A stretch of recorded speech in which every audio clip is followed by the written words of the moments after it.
La NASA refuse d'abandonner Hubble et lance un appel pour prolonger sa mission. Icône de la pop culture, le télescope spatial Hubble pourrait continuer de fonctionner bien plus longtemps que son successeur, le télescope James Webb. En effet, la NASA semble ne pas vouloir se résoudre à l'abandonner. Quelques jours avant Noël, elle a lancé un appel à idées auprès d'entreprises du secteur spatial afin de prolonger la durée de vie d'Hubble. L'avantage, c'est que Hubble est en orbite très proche de la Terre, alors que James Webb est sur un point de Lagrange très très loin. Donc si on veut réparer James Webb, c'est très très compliqué, alors que Hubble, il suffit juste d'aller en orbite. Il suffit juste, entre guillemets, bien sûr, c'est toujours compliqué, mais voilà, c'est beaucoup plus simple. Lancé en 90 par la navette Discovery, le télescope spatial Hubble est toujours en activité et poursuit ses observations scientifiques. Mais si ces instruments sont en bon état de fonctionnement, les servitudes du satellite qui le maintiennent à flot, en quelque sorte, sont en fin de vie. À cela s'ajoute que son orbite se dégrade chaque jour un peu plus, et c'est un réel sujet d'inquiétude. Donc c'est un peu comme l'ISS, la Station spatiale internationale. C'est en dehors de l'atmosphère, techniquement, mais ça reste quand même suffisamment proche de la Terre. Et du coup, il y a quand même un peu de particules qui viennent frotter, et donc l'altitude a tendance à descendre. Et on le voit ça sur la station ISS. Il y a des moments où on remet un petit coup de poussée pour faire remonter la station. Altitude, variation, station ISS. Je sais pas si je vais pouvoir trouver. Voilà. Ça ressemble à ça, l'altitude de la station ISS. Ce serait bien de l'avoir en moins moche. Voilà, vous voyez, ça a tendance à descendre, descendre, descendre. Et puis d'un coup, hop, on rattrape le coup, on la repropulse. Donc vous voyez, c'est très léger, hein. Là, on est en kilomètres. On est entre 404 et 405 et 406. Donc vous voyez que ça se joue à pas grand-chose. Mais quand même, il y a des variations. Vous voyez, là, si on fait rien, hop, ça descend, ça descend, ça descend. Et puis hop, on remet des petits coups de poussée. Et si Hubble n'a plus assez d'énergie pour faire ça, irrémédiablement, il va finir par entrer dans l'atmosphère et par se cracher. Donc vous voyez, la station ISS, elle est environ à 404 km d'altitude. Hubble est à 535 km. Donc un peu plus haut, mais pas beaucoup plus. Alors, en octobre 2022, au rythme actuel de la baisse de son orbite, il y a une probabilité de 50%, il y a une chance sur deux, que Hubble rentre dans l'atmosphère d'ici 2037. Il n'y a pas de panneaux solaires. Si, mais je crois que ça suffit pas en fait pour lui donner assez d'énergie. On va voir, peut-être qu'ils en parlent après. C'est donc dans ce contexte d'incertitude sur le sort d'Hubble que la NASA a publié quelques jours avant Noël un Request for Information, donc une demande de renseignement, auprès d'entreprises et industriels du secteur spatial afin de prolonger la durée de vie d'Hubble en rehaussant son orbite à au moins 600 km. L'agence spatiale américaine a déclaré qu'elle cherchait des informations techniques sur la manière dont une entreprise réaliserait la mission, les risques encourus et les chances de succès. Alors on a une belle image d'Hubble avec les astronautes en train de faire des réparations peut-être. On voit le bras là. Voilà, 3e mission de service. Ça, c'était en décembre 99. À l'ère du New Space, tout semble envisageable. L'idée de la NASA n'est pas de financer une mission qui irait rehausser l'orbite d'Hubble, mais d'utiliser les services commerciaux de maintenance de satellites d'entreprises privées qui s'en chargeraient. En gros, on n'a plus d'argent, c'est au secteur privé de s'en occuper.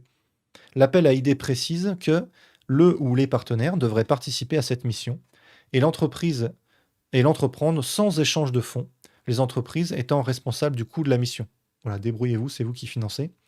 Ce qu'il faut comprendre, c'est que la NASA souhaite tirer parti des innovations d'une industrie spatiale commerciale qui développe et mûrit de nouvelles technologies et capacités dans la fourniture de services aux satellites en orbite.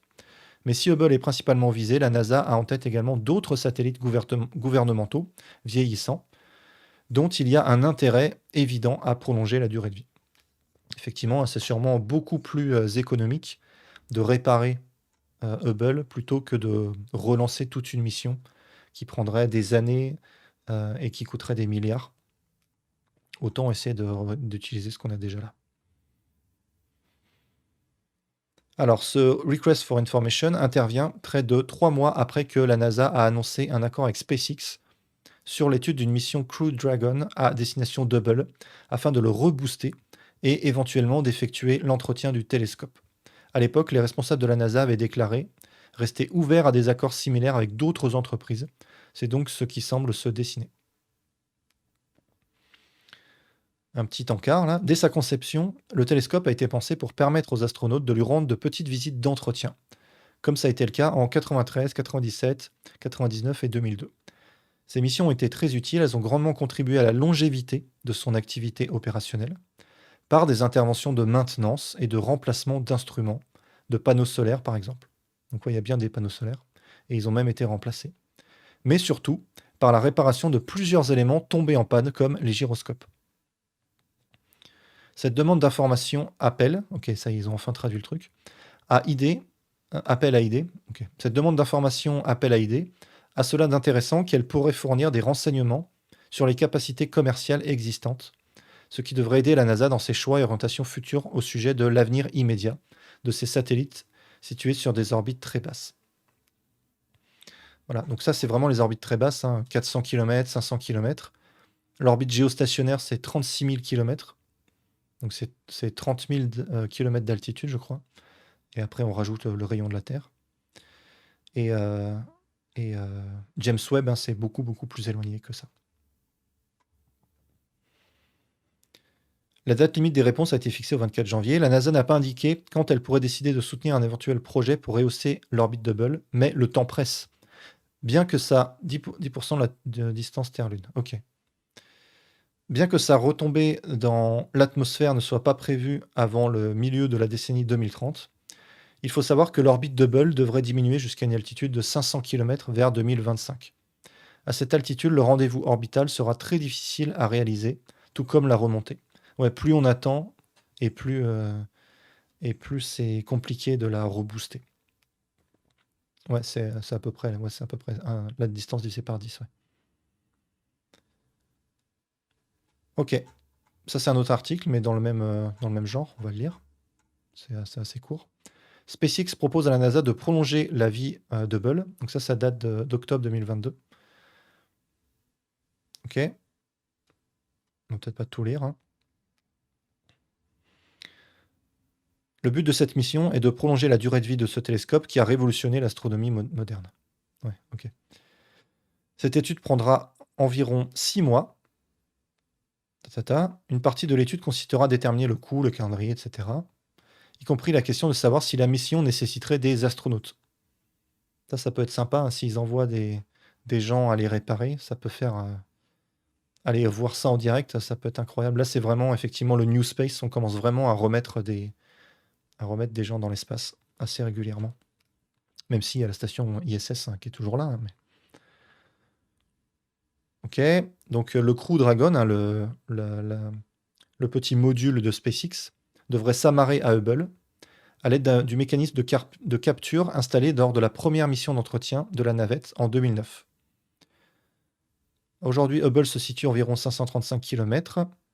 Là, bon, ça on l'a déjà vu. Et le but, c'est de le ramener à 600 km. Là où a débuté sa mission en avril 90. Si c'est le cas, cela ajouterait à Hubble 15 voire 20 ans de durée de vie. Ouais, ça vaut le coup quand même. Je ne sais pas à combien ils estiment le budget de cette mission, mais Hubble, alors oui, on a déjà beaucoup de mesures scientifiques qui ont été faites avec Hubble, mais ça vaut quand même le coup, sachant qu'on peut rajouter d'autres instruments peut-être. C'est quand même un satellite, qui a très bien marché. Il y a eu énormément de problèmes au début. Heureusement, il était en orbite basse, donc on a pu aller réparer tout ça. Et après, il a donné des résultats extraordinaires. Tu y crois au voyage vers Mars? Moi, personnellement, pas trop. En tout cas, pas dans les décennies à venir. Oui, alors, Elon Musk, il vend un peu son truc en disant que ça arrive très bientôt. C'est le marketing qui veut ça. Après, c'est difficile de faire des projections. Ça dépend beaucoup des volontés politiques aussi, des volontés de la NASA, des financements publics. Même si effectivement, il y a des entreprises qui peuvent un peu s'affranchir de ça, mais pas totalement. SpaceX, il travaille en collaboration avec la NASA. C'est une association entre le public et le privé. Et sans les financements publics, c'est compliqué. C'est compliqué. Sans utiliser toutes les infrastructures publiques, notamment la station ISS, Hubble, tout ça. Donc effectivement, ouais, c'est difficile de faire une projection, mais je pense que s'ils y arrivent à faire ça avant une vingtaine d'années, c'est déjà très bien. Et ça prendra sûrement plus de temps. Après, on sait faire des prédictions, hein, c'est compliqué. Il peut se passer plein de choses, hein. C'est comme la fusion. La fusion, il peut se passer en 5, 10 ans plein d'avancées d'un coup qu'on n'attendait pas. Et on arrive à mettre au point la fusion. Le domaine explose. Il y a énormément de financement. Et d'un coup, on a une source d'énergie énorme. Et du coup, le trajet pour aller sur Mars, il se fait beaucoup plus rapidement. Donc, pourquoi pas? Faut pas, faut pas être pessimiste. Faut pas être trop optimiste. Voilà, c'est bien d'envisager différents scénarios, quoi. Ok. Donc ça pourrait faire partie du programme Polaris, une initiative de SpaceX, voilà, avec la réalisation de plusieurs vols habités commerciaux à bord du Crew Dragon et du Starship lorsqu'il sera en activité. Ok, donc c'est prévu pour 2023. Salut KDunkD, je sais pas comment se prononce ton pseudo. Ça avance bien la fusion, il me semble. Ouais, en ce moment là, il y a plein de nouvelles avancées. Après, bah, pareil, il y a un peu de marketing. Les gens font des annonces du genre, ça y est, on a un rendement positif, etc. Il y a un rendement positif au niveau local du laser, par exemple, mais toute l'infrastructure derrière pour alimenter les lasers, elle est extrêmement gourmande encore en énergie et on n'a pas du tout on est très très loin du rendement global positif. Mais ouais, ça avance bien. Donc, et puis plus ça avance, c'est un peu exponentiel. Plus ça avance et plus les gens vont mettre des sous là-dedans, vont mettre des équipes dessus, et plus ça va avancer vite.